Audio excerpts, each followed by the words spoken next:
Bienvenidos a nuestro podcast de investigación con el capítulo de hoy, Venezuela, un país en crisis, un pueblo en resistencia, el espacio donde acordamos temas cruciales sobre derechos humanos, justicia y sociedad. Hoy tenemos un episodio especial en el que hablaremos sobre la crisis de los derechos humanos en Venezuela, un país donde hace años miles de ciudadanos luchan por sobrevivir en medio de la represión, la violencia y la privación de sus derechos fundamentales. Para hablar sobre estos temas tan relevantes, tenemos a dos invitados con diferentes perspectivas, que son Mariana, que es una reconocida experta en derechos humanos, y Camilo, que es un líder activista de la lucha por el reconocimiento de los derechos humanos. Acompáñenos mientras analizamos las causas, consecuencias y de igual forma posibles soluciones. Para empezar, es importante dar contexto histórico de cómo llegó Venezuela al punto de crisis en que está hoy en día, hablando políticamente. Recordemos que en los años 90 Venezuela venía de una crisis sociopolítica con una inflación generada por la crisis bancaria que comenzó en los años 90, cuando cayó el segundo banco más importante del país, que desencadenó una crisis financiera. En 1998, Hugo Chávez, con un discurso bastante populista y antiimperialista, ganó las elecciones presidenciales. Este prometió transformar el país mediante un proyecto socialista que cambiaría la política, la economía y la sociedad venezolana. Chávez se presentó como un líder que daría voz a todas las clases más desfavorecidas y llevaría al país a su máximo potencial. A lo largo de su mando, Chávez implementó políticas de redistribución en la riqueza nacionalizando varias industrias, entre ellas la petrolera. Su gobierno también buscó estrechar distintos lazos con gobiernos de izquierda en América Latina. Un claro ejemplo de esto es Cuba, y adoptó una retórica antiestadounidense. Sin embargo, su enfoque en todo el control de los recursos petroleros y el uso del ingreso del petróleo para financiar distintos programas sociales resultó en una dependencia casi total del crudo para la economía del país. Recordemos que en el año 2013 Hugo Chávez muere a causa de un cáncer y Nicolás Maduro se convertiría en el sucesor del cargo, asumiendo la presidencia de Venezuela en un marco de creciente de escasez de alimentos, inflación descontrolada y caída en los precios del petróleo. En los primeros años de Maduro en el poder, la situación económica se deterioró aún más debido a la caída de los precios internacionales del petróleo, que constituían el principal ingreso de Venezuela. Maduro implementó políticas económicas que no lograron detener la crisis. La hiperinflación se disparó y el país experimentó una escasez generalizada de bienes esenciales, incluidos alimentos y medicinas. Además, el gobierno de Maduro recurrió a medidas autoritarias para mantenerse en el poder, como la represión a la oposición, el control de los medios de comunicación y la disolución de las instituciones democráticas. La crisis política y económica alcanzó niveles catastróficos a partir del 2015. Venezuela pasó de ser una de las naciones más prósperas de América Latina a una de las más empobrecidas. La hiperinflación alcanzó cifras astronómicas y el poder adquisitivo de los venezolanos se desplomó. Esto llevó a millones de personas a la pobreza extrema.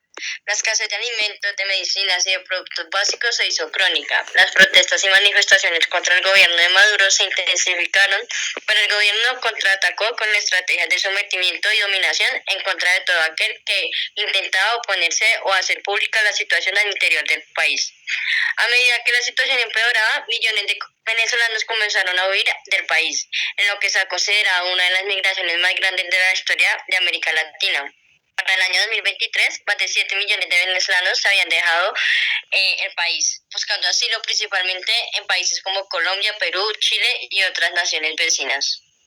Ok, ya teniendo en cuenta el contexto histórico de la situación año tras año en Venezuela, empecemos.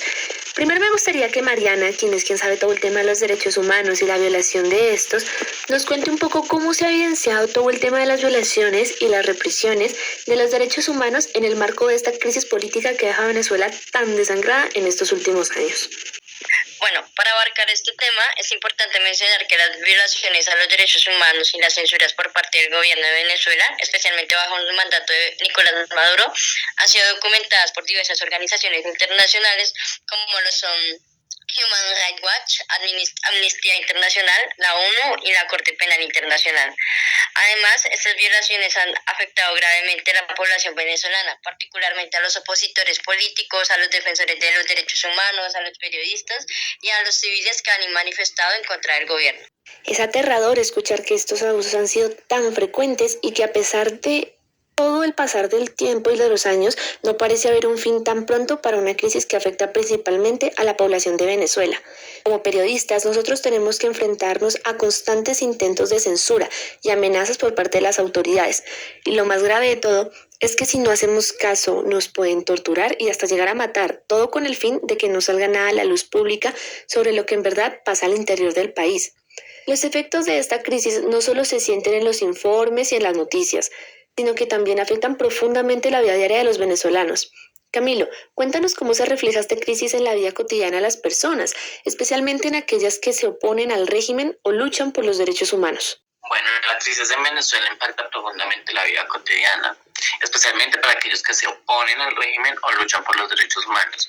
Algunos ejemplos de estos incluyen la escasez de alimentos y medicinas, la inseguridad y la represión, el deterioro de servicios públicos, la censura y restricciones a la libertad de expresión, migración y el desplazamiento y el impacto psicológico y emocional. La situación es desesperante y requiere apoyo y presión internacional para la restauración de la democracia en Venezuela y los derechos humanos. Y más allá de la persecución directa, Camilo, ¿cómo ha afectado la crisis de los derechos económicos y sociales, como por ejemplo el acceso a la salud, la educación o el trabajo? La crisis en Venezuela ha devastado los derechos económicos o sociales de toda la población. Algunos ejemplos es el colapso del sistema, la falta de medicinas, equipo y personal, el deterioro de la educación, las escuelas cerradas, la falta de materias y de docentes, el desempleo y la precariedad laboral, la pérdida de empleos, los bajos salarios y la falta de seguridad. La inseguridad alimentaria, que es la escasez de alimentos, precios exorbitantes y dependencia de la ayuda humanitaria. La pérdida de acceso a servicios básicos como la electricidad, el agua potable y el saneamiento. Esto ha llevado a una situación de pobreza extrema y desigualdad, afectando especialmente a los más vulnerables, los niños, las mujeres, los ancianos y las personas con discapacidad. Bien, muchos países han tomado posturas frente a la crisis en Venezuela, pero ¿realmente ha tenido un impacto en la situación de los derechos humanos? Mariana, ¿cómo ves la reacción internacional frente a todos estos abusos que se presentan? Bueno, pues la atención internacional ha sido bastante importante, pero su impacto en la situación de los derechos humanos en Venezuela ha sido limitado. Que ha habido condenas y sanciones, el régimen venezolano ha seguido cometiendo abusos. Sin embargo, pues la presión internacional ha logrado llamar la atención sobre la crisis humanitaria, impulsar la ayuda humanitaria tanto para los venezolanos que han migrado como para los que deciden quedarse en el país. Asimismo, ha logrado aislar el régimen venezolano internacionalmente. Este tipo de acciones son necesarias para que la comunidad internacional continúe presionando y apoyando a la sociedad civil venezolana para lograr cambios significativos en la situación de los derechos humanos. Mariana, desde tu trabajo en el terreno, ¿qué le dirías a la comunidad internacional? ¿Qué más se puede hacer para apoyar a Venezuela y a los venezolanos que están luchando por sus derechos? Bueno, pues yo quiero hacer un llamado a la comunidad internacional para que tome conciencia sobre no abandonar a los venezolanos en su lucha por la democracia y por la garantía de los derechos humanos. Venezuela ha estado sometida a una grave crisis durante años y la comunidad internacional no puede permitir que la lucha de los venezolanos por la democracia, la justicia y sus derechos humanos se queden en el olvido. Pues el apoyo continuo es esencial no solo para los que han huido del país, sino también para aquellos que aún dentro de Venezuela siguen soportando y aguantando en condiciones extremas. La presión internacional, combinada con la aislación diplomática de los líderes del gobierno, puede contribuir a debilitar su poder. El objetivo debe ser lograr que el gobierno venezolano cambie su comportamiento, no que se castigue a la población, ya que ya pues está sufriendo enormemente. Camilo y Mariana, esta pregunta va para ustedes dos. ¿Cómo ven la situación actual de Venezuela respecto a la oposición de Nicolás Maduro y el régimen? En este momento la situación actual en Venezuela es muy compleja y delicada, aunque la oposición a Nicolás Maduro y su régimen ha sido fuerte y el gobierno ha logrado mantenerse en el poder gracias a la manipulación del sistema electoral y la represión de la disidencia. Recordemos que las últimas votaciones presidenciales en Venezuela se llevaron a cabo el 28 de julio de 2024. Y en estas elecciones el Consejo Nacional Electoral, CNE, declaró a Nicolás Maduro como ganador con un presunto 51.20% de los votos, mientras que Edmundo González recibió un 44.20%. Sin embargo, la oposición rechazó las cifras, declarando que Edmundo González había ganado con el 70% de los votos de acuerdo con las actas electorales que ellos disponían. Además, varios países y organizaciones internacionales mostraron su rechazo a los resultados, señalando irregularidades. Bueno, pues por mi parte he podido evidenciar que entre las irregularidades denunciadas se incluye el uso de recursos estatales para promover la candidatura de Nicolás Maduro, el aumento de detenciones y noticias falsas contra los opositores.